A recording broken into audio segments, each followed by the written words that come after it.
Welcome to The Baton, a John Williams musical journey. Join host Jeff Commings as he takes you through the career of the illustrious film composer John Williams, starting with his debut in 1959 through more than 100 films in 60 years. Our episode today listens to the music from Empire of the Sun, made in 1987. Now here's your host, Jeff Commings. I hope you're having a great day, and it's wonderful to have you here for this episode of The Baton. Before I start talking about the featured film in this episode, I want to talk about a little side project Williams took on right around the time he was working on The Witches of Eastwick, which I discussed with John Maria Cascetto in the previous episode. This side project was Superman 4: The Quest for Peace. And until recording this episode, I was completely unaware that John Williams had any involvement in it.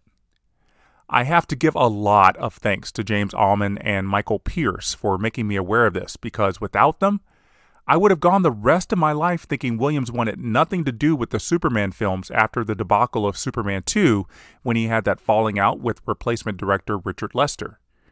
And since Lester directed Superman 3, Williams certainly wasn't going to write the score for that. But when Superman 4 came around with a new director, Williams seemed to consider returning to the franchise, but he was too busy with The Witches of Eastwick. His very good friend Alexander Courage was hired as composer on the recommendation of Williams himself. That was a strange recommendation since Courage was working exclusively as an orchestrator for movies and hadn't composed any original music in more than a decade. In fact, he was one of the orchestrators for The Witches of Eastwick that year and had been the main orchestrator for Williams' score since the early 70s. As a condition of working on the score, Courage convinced Williams to help out with some thematic material. Williams submitted 3 themes for the film, one of which does not appear in any of the film versions. That one is called Jeremy's Theme, used for the boy who pleads with Superman to get rid of all the world's nuclear weapons. When Superman 4 got whittled down from 2 hours and 14 minutes to just 89 minutes, a lot of scenes and plot lines were removed, including this boy Jeremy. Because there was no soundtrack release of the combined Williams and Courage score, very few outside of the music department personnel knew Jeremy had a theme. That is, until Mike Matessino uncovered the theme when starting work on a 2008 box set of all the Superman scores. Here's a bit of Jeremy's theme.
Now, when you think of Superman themes, the love theme for Superman and Lois Lane from the original Superman movie comes immediately to mind. And not even Williams could surpass himself on that theme, though he tried with a quasi-love theme for a character named Lacey in Superman 4.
And then the final theme is probably the best one.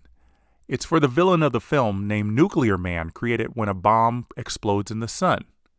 Williams hadn't really written anything this brassy and bold for the movie since Temple of Doom, so it's a welcome addition for those who disregard his work in this period as too quiet and introspective.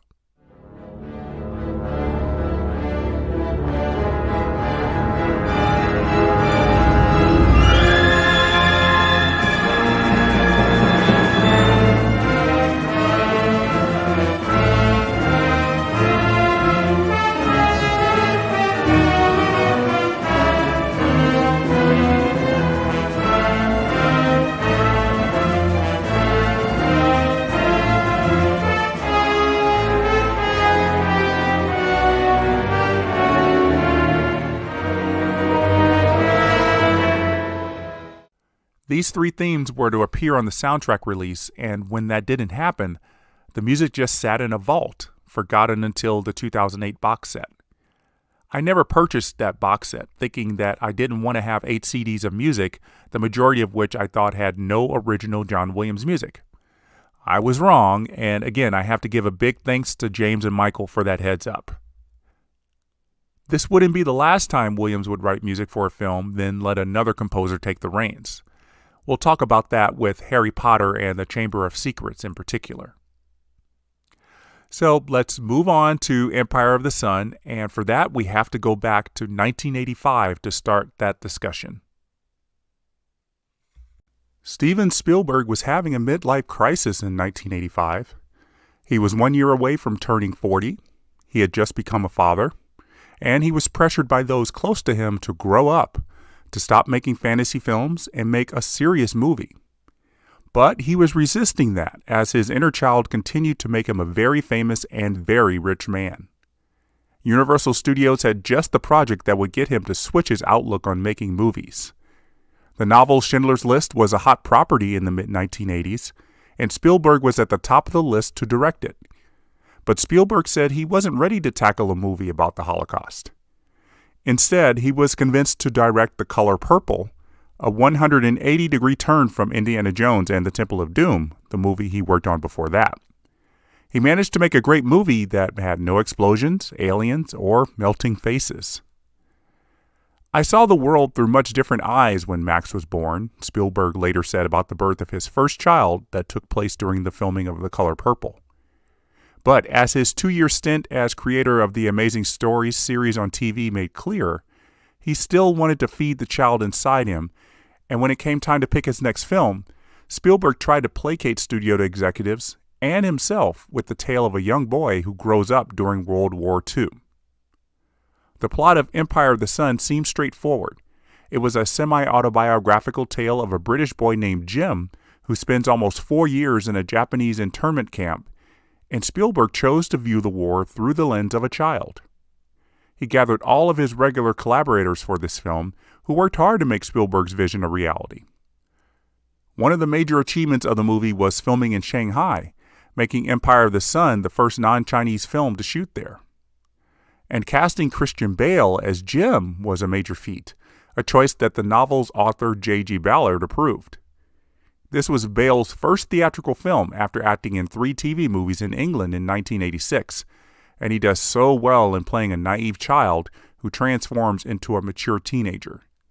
It was a minor transformation compared to the others he would famously make later in his career. As always, the last piece of the puzzle is the music. Spielberg and John Williams managed to click easily after the hiccup in their working relationship that was The Color Purple. By all accounts, Williams had lots of ideas for the score. He understood the film being told from a child's perspective and would write music to fit that perspective. If you watch the film, you'll see that Spielberg was a bit aimless in his direction, particularly in establishing the right tone, and it was one of the major sticking points for critics who bashed the film in 1987. The simple fact is that it is hard to understand what the film is trying to say. You feel that there is an underlying tone of the loss of innocence through the horrors of war, and how a child's perspective can make even World War II seem a little less tragic. But the problem is that another film about the same topic was released earlier in the year called Hope and Glory, and critics like Gene Siskel didn't shy away from comparing the two. This is what Gene Siskel said, quote, "You got a movie made by John Boorman called Hope and Glory that was just released that is much better and much more daring in showing the whimsy that children's view of war is. On the other hand, this film, Empire of the Sun, wants to hedge its bet and make it like an adventure film, so you've got like Indiana Jones with the John Malkovich character helping the little kid through all the fun of war. I don't know what Spielberg wanted to do." And that's the end of the quote from Gene Siskel. Now, I only point this out because it becomes clear that Spielberg's lack of focus for the film had a major effect on the score. Williams didn't write a wall-to-wall score for Empire of the Sun, but there are large portions of the 50 minutes or so that he wrote that were sliced from the final cut.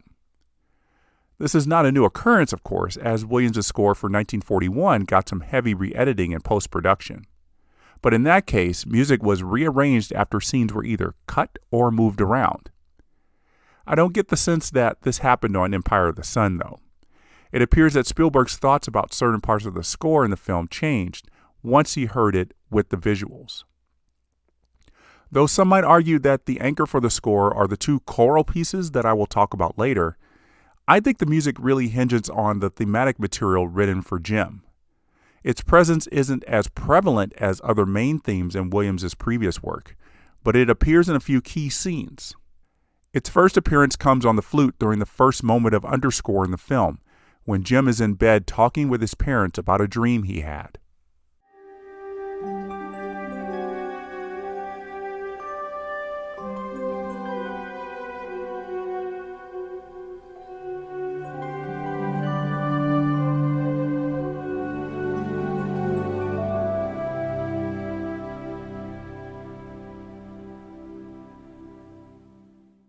Played on the flute, this obviously makes Jim's theme very childlike.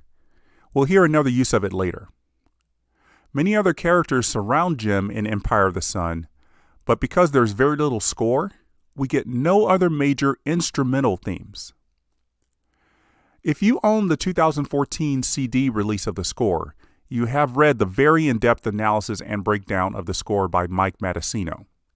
In it, he believes that the sparse musical moments in the film are meant to come from Jim's mind and not from the external composer of a dramatic film.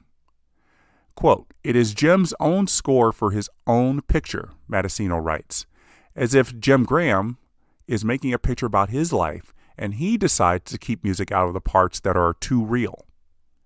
It's an interesting perspective, but I'd like to flip that thinking as a choice by Spielberg, and maybe also by Williams, to make Empire of the Sun more like a documentary retelling of Jim's life and World War II. Only when moments become heightened is there a need for underscore. This is the first time Spielberg and Williams used this tactic. Although it's not completely effective here, it will be used very well in Spielberg's future World War II films. Now I'm going to illustrate this through 5 examples. And the first comes during the very dramatic scene when Jim is separated from his parents in the chaos of the Japanese invasion. There's music pretty much during the entire scene, but a lot of it is hard to hear in the film over screams and occasional gunfire.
Williams does bring up the tension at the exact moment Jim lets go of his mother's hand with an explosion on the brass instruments.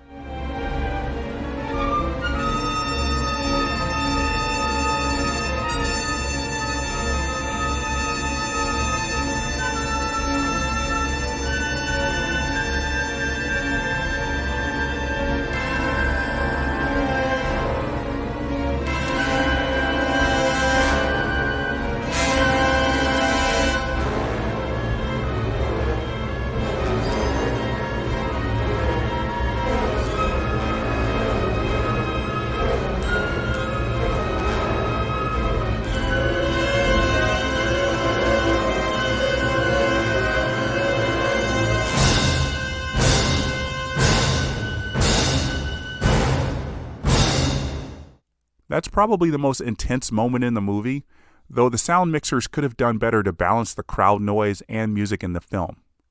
The sound mixers received an Academy Award nomination for this film, but I would not have given it to them because of the poor blending of the score into the sound mix. My second example of Williams' music coming in only to heighten the drama comes when Jim returns home after his separation. No one is there, and we get a sequence of scenes in which he rides his bike in the house, eats all the canned food, and retrieves objects from the drained swimming pool.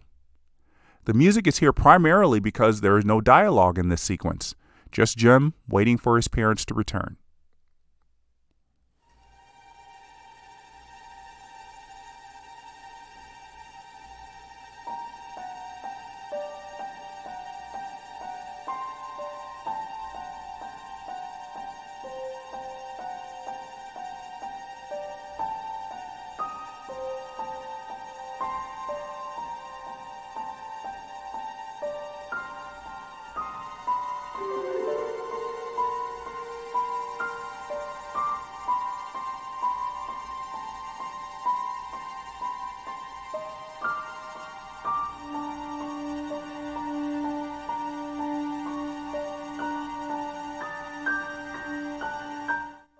Now pay attention to this melody played in the strings.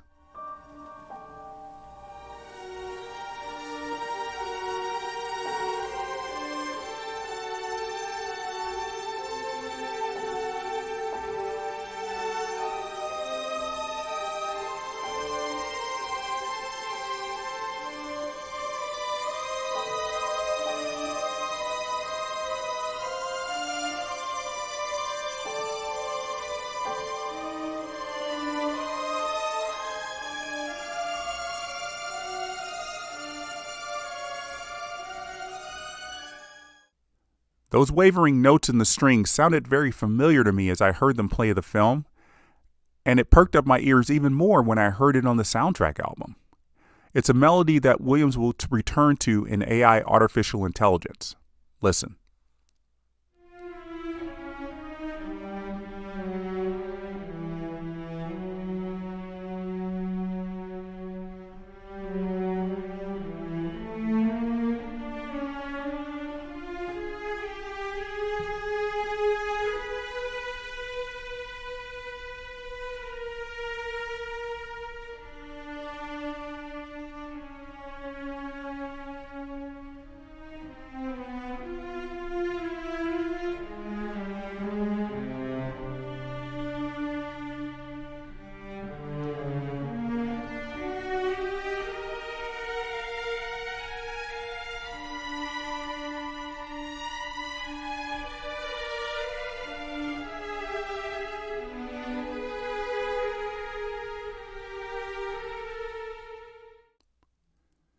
So, on to my third example of the score only coming in for big movie moments.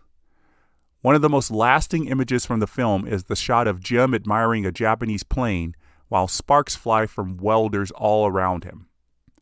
It's a beautiful moment, and it definitely is one of the reasons why Alan Davio's cinematography received an Oscar nomination. It's a moment that feels like it was made for the movie and not really part of the documentary portion. This is the big moment for Jim's theme, and it will build to a grand statement, complete with choir, as Jim salutes the Japanese pilots.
Now, we've segued to about 3 years later at the internment camp when Jim makes a friend of a Japanese boy on the other side of the barbed wire fence.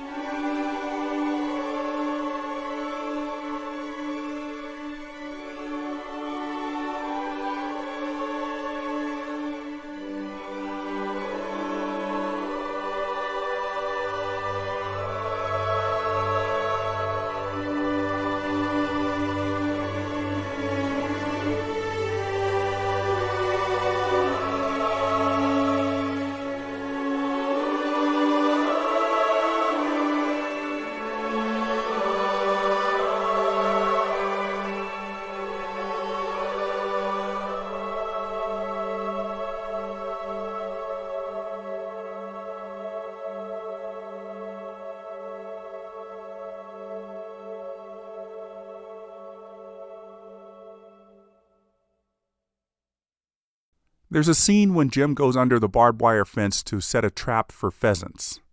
There's much more to the scene than that, though, as the adult prisoners believe the Japanese planted mines on the other side of the fence to keep prisoners from escaping, and Jim is the guinea pig.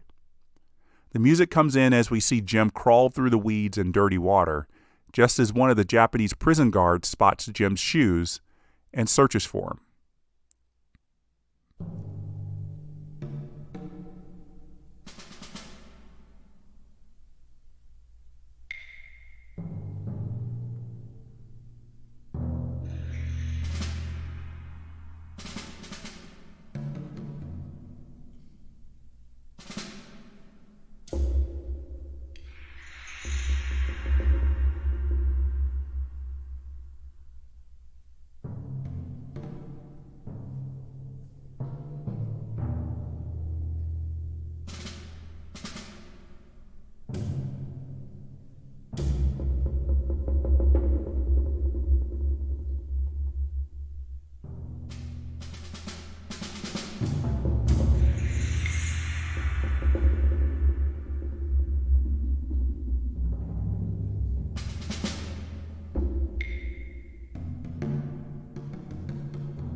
This music reminds me of what Williams wrote about 20 years earlier for None But the Brave to underscore the Japanese soldiers sneaking up on the crashed American plane. Using Japanese instrumentation, including the shakuhachi flute, it perfectly tells us where the danger lies.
And then there is Cadillac of the Skies. If you know the score from the concert suite named Cadillac of the Skies, you might think that the entire piece of music accompanies this scene. But the concert suite is mostly made of music from the plane scene earlier with the sparks flying everywhere. But parts of the music from this scene make up the concert suite as well. So Jim gets excited when an American P-51 strafes the Japanese hangar from across the camp, calling the plane Cadillac of the Skies. It's surprising that the music doesn't feature Jim's theme, but it is nonetheless exciting, for about a minute and a half.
camp's doctor tells Jim to stop cheering for the planes, and this brings Jim back to a reality where the orchestra is still playing, but more subdued.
So, let's talk about the use of chorus in this film. The idea started with a Welsh song called Swogan that producers Kathleen Kennedy and Frank Marshall discovered in pre-production and wanted to use heavily in the film. John Williams was on board with it, and he used the Ambrosian Junior Choir to record the song, which is played 3 times in the film as a piece to highlight childish innocence, or the loss thereof in its final performance. This song was to be lip-synced by Christian Bale in the film twice, so it needed to be recorded before filming began in March 1987.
The plan to use Swogan as a pivotal musical theme in the film planted the seed in Williams' head to make us feel like the choir used for that song spills over into the underscore.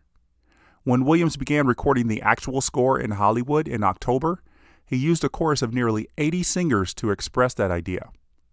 In addition to supplying wordless melodies throughout the score, such as what you heard in the scene when Jim admires the Japanese plane, the chorus also performed a quasi-original piece by John Williams called Exultate Justi, which uses words from Psalm 33 against a minor theme used in the underscore. For many years, I thought Exultate Justi was a very old piece written long before Williams was born. And that's how great the composition is. It fits as a bookend to the 200-year-old Swogan, sounding like it was written in the same period.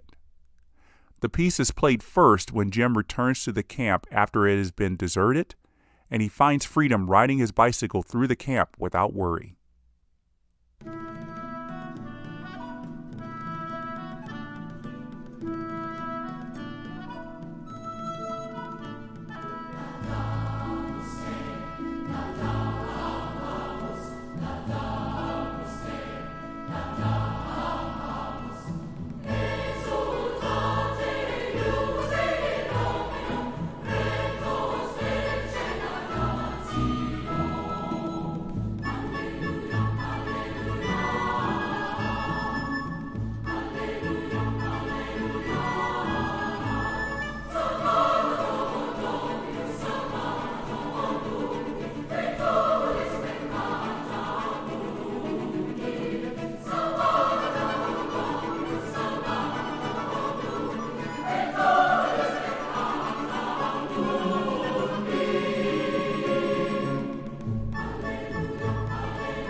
I love the blending of Western and Eastern sounds in there, reflecting the two worlds Jim lives in throughout the film. And it's great that Exultate Justi plays over the end credits, though a fully fleshed out composition using Jim's theme would have been wonderful. So the score suffered in the final version, but it still had plenty of standout moments to proclaim it as another top-notch Williams composition. It was a nominee for Original Score at the Oscars alongside The Witches of Eastwick, losing to the unstoppable film The Last Emperor and its score that also had issues with finding a constant flow throughout the film. And just like 1941, Empire of the Sun had its ardent followers, and those who proclaim it as a misstep. Even Spielberg claimed that he didn't expect it to be a hit, insinuating that he was pretty much making the movie for himself. It wasn't going to have a broad audience appeal, Spielberg said in 1989, and I've earned the right to fail commercially. But pretty much everyone came away from this movie unscathed. Christian Bale was praised everywhere for holding the film together. It seemed like he was on a path to becoming a very good child actor, but things didn't really take off for him until he became an adult. There was the role opposite Winona Ryder in 1994's Little Women, but things particularly changed with American Psycho in 1999, leading all the way up to playing Batman and winning an Academy Award in 2011 for The Fighter. And starring alongside Christian Bale in Empire of the Sun was Ben Stiller, making his film debut. After he wrapped the so-called failure that was Empire of the Sun, Spielberg did have to finish his deal directing 3 Indiana Jones films, so that seemed like the next logical film to make. And while Spielberg was working on that, Williams took the time to work on the score for a film based on a novel he had enjoyed reading. That film is The Accidental Tourist, and I'm very excited to be bringing back Maurizio Caschetto as a co-host for that episode. As always, I invite you to send me your comments via email to jeffswim@aol.com and to also write a review on iTunes. So let's close out this episode by saying, until next time, the baton is down.